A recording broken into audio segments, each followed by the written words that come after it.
Dzień dobry Państwu, nazywam się Cezary Kowalewski i razem z kolegą Juhaną Litja chcieliśmy zaprezentować Państwu grupę EIFRY oraz przekonać Państwa, że Chemia 4.0 i digitalizacja jest doskonałym sposobem na poprawę efektywności fabryki. Grupa EIFRY zajmuje się inżynieringiem, projektowaniem i szeroko rozumianymi usługami doradczymi. Firma powstała w 2019 roku, w lutym 2019 roku, także stosunkowo niedawno. Natomiast firma ma korzenie skandynawskie. Powstała na skutek połączenia dwóch grup o dużej renomie i ugruntowanej pozycji na rynku, a mianowicie szwedzkiej firmy OF i fińskiej firmy Pery. Obecnie zatrudniamy 17 000 ekspertów z różnych dziedzin i gałęzi przemysłu, zlokalizowanych w 50 krajach na całym świecie. Jako ciekawostkę dodam, że realizowaliśmy projekty w ponad 100 krajach na świecie. Jeżeli chodzi o naszą lokalną obecność, w Polsce działamy od prawie 30 lat. Biuro w Łodzi zostało założone w 1993 roku. Obecnie liczymy prawie 100 osób, zlokalizowanych w 3 lokalizacjach. 2 z nich Łódź i Kwidzyn. Łódź największe nasze biuro, około 80 osób. Dostarczają usługi projektowo-doradcze dla przemysłu chemicznego, celulozowo-papierniczego, energetycznego i innych.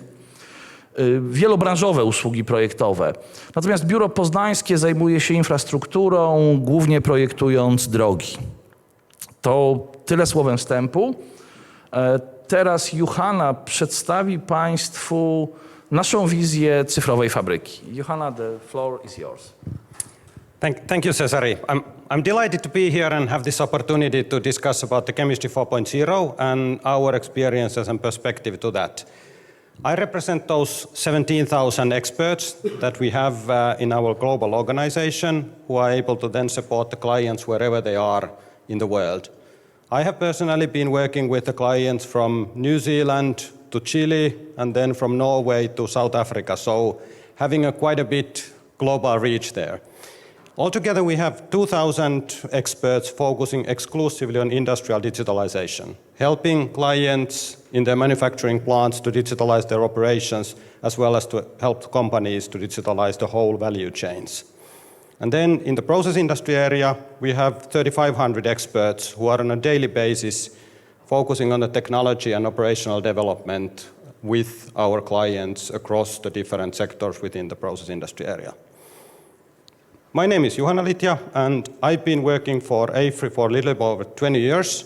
Most of that I've been focusing on the operational transformation, where I've been helping several dozens of clients to implement different digital tools and then to obtain the full benefits of those, combining the asset know-how with the digital tools and capabilities and then the operating practices, so ultimately changing the behavior of the people there in the shop floor level.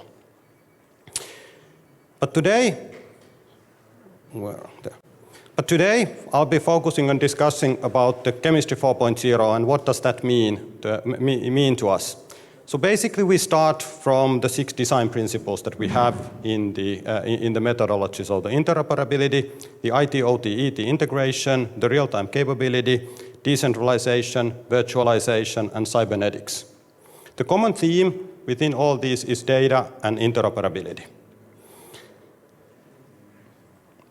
But basically, what is the most important thing is to think that what are we actually able to achieve today compared to what was possible 10 or 20 years ago. So today, we have all artificial intelligence applications available, the advanced analytics, that enable us to have a much better visibility to our process and to make predictions so that we are able to actually address deviations before those happen. And this is, of course, one great tool for us when we look at the different predictive maintenance, debottlenecking, as well as the productivity improvement applications. At the same time, we have now possibilities to a much better connectivity in our operations than what we used to. And this is, of course, something that we still today have certain areas in our manufacturing plants that have challenges in terms of connectivity.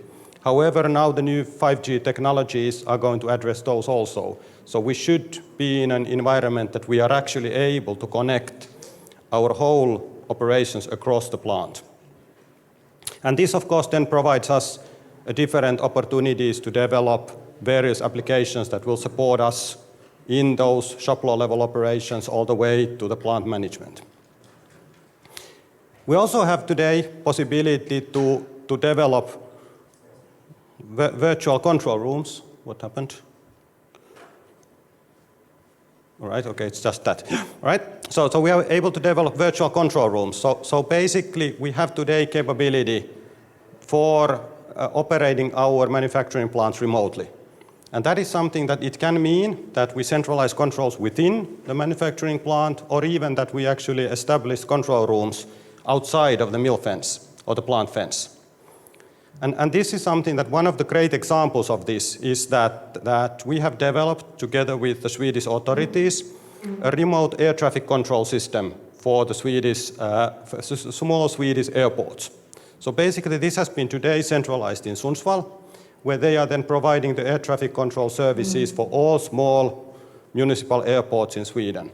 And this is actually something that then what we learned when we used this was that we actually got a much better visibility to actual airport operations and where the planes are located there than what we ever had possibility of doing from the physical control tower.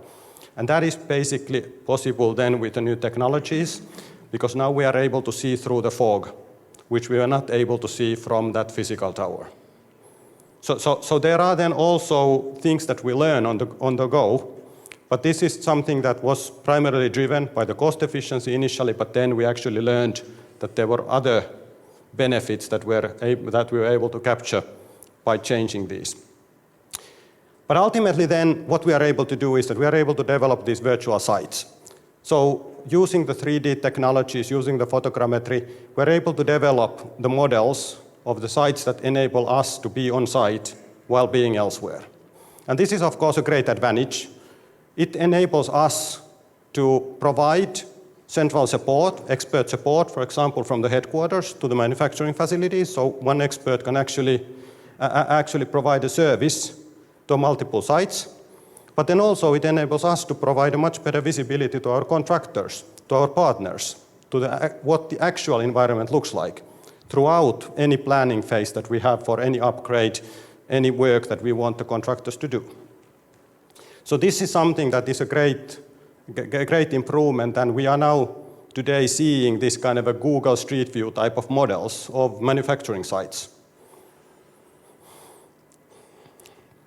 But then when we think of the Chemistry 4.0 and looking at what are then actually the improvements that we are able to achieve by it, we of course have the business growth, and then we have the efficiency, if we just categorize this into two.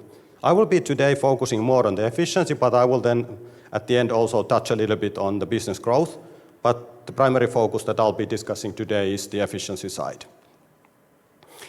It all begins from the data, and the data itself is something that has always been there. But then the important thing is that today we have much better capabilities to leverage that data. When we look at the traditional way of arranging data, we see that companies have been spending huge amounts of money to their corporate ERP projects, but they have not put in sufficient consideration to the other layers there in our data hierarchy. So basically the IT, OT, and ET systems have basically have not been connected properly to each other. So we have lack of integrations there. And that is something that typically companies have developed a lot of individual applications there. We have the elements in place, but we still don't have the integration between the different layers. And that means that we have a different data available in the different systems. And that means that whenever we start a new project, for example, we need to do a lot of rework to update our documentation of our equipment, for example. And that is, of course, something that we lose time and it costs money.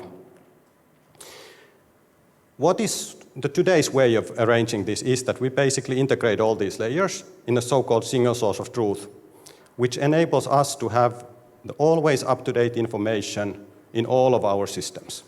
And that, in simplicity, means that whenever we update the equipment information, it automatically flows through all of the systems, and we have our data always up to date. So we have a kind of a digital twin of our operations.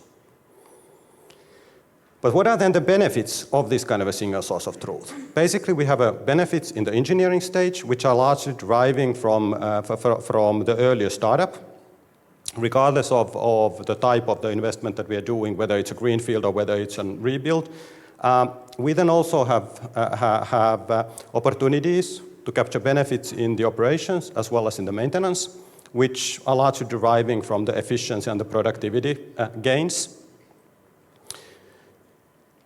But we are an engineering company. So AFRY is an engineering company, and that is where our primary business is. So when I look at this from the engineering perspective, that what can we then achieve and what level of savings can we actually achieve by having this kind of a single source of truth approach? And if we start from that engineering stage, we are talking about the savings opportunities for a typical large-scale project in a magnitude of above 10 million euros. And there, the earlier startup is, of course, a big contributor to that, but then the other significant contributor is the reduction of the change orders. And these then basically sum up to a very high savings opportunities when we are having this single source of truth approach in our engineering from the day one onwards. When we think of then an existing operation, and we are then looking over the years to upgrade it, and we do certain overhauls for our plant, we are also able to achieve savings there. And there also we are talking about the magnitude of above 10 million euros. In the operations and maintenance side, we have then opportunities also that are sizable. They are about half of what are then in these preceding stages that we just discussed. So we talk about, give or take, 5 million euro savings opportunities in these areas as well. But then the question is that when we have our existing manufacturing facility, what should we do to digitalize that? And this is something that it's very easy to say that if we try to digitalize the whole plant in the one go, this is not going to happen. So we need to split that into smaller projects, which means that we need to have a kind of a modular approach where we understand that we are executing specific digital projects partly in parallel, but largely in series. And we need to be able to then manage that and understand that what is our ultimate vision, what is the target state that we want to achieve and reach, and how do these different building blocks then get us there where we want to go. But ultimately, there's a lot of discussion about digitalizing the whole value chains, etc. But when you look at it then, the upstream and the downstream processes from the manufacturing plant, you are getting a lot of information, a lot of data from those parts when you digitalize those.